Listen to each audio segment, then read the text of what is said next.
Kombëtarja e Kosovës pësoi një humbje të thellë në takimin e dytë ndërkombëtar të saj. Në stadiumin Adem Jasharit Mitrovicës, kosovarët u mundën me rezultatin e thellë 6-1 në miqësore nga Turqia. Miqtë, të cilët e kishin marrë shumë seriozisht të ndeshjes, bllokuan shifrat që në minutën e dytë me Ilhan Ozek Ahmet pas një gabimi në Prapavi. Kur duheshin edhe 11 minuta nga përfundimi i pjesës parë, skuadra e Fatih Terim rifishoi shifrat me Bilal Kisa.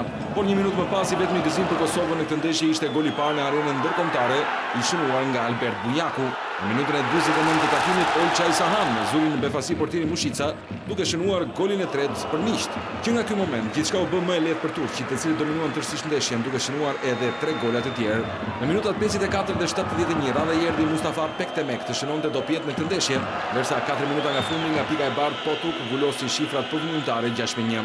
Kjo ishte humbja e parë në arenën ndërkombëtare për Kosovën, pasi kishte barazuar 0-0 në miqësore me Haitin. Miqësorin e radhës, kombëtarja e Kosovës do ta zhvillojë kundër afrikanëve të Senegalit.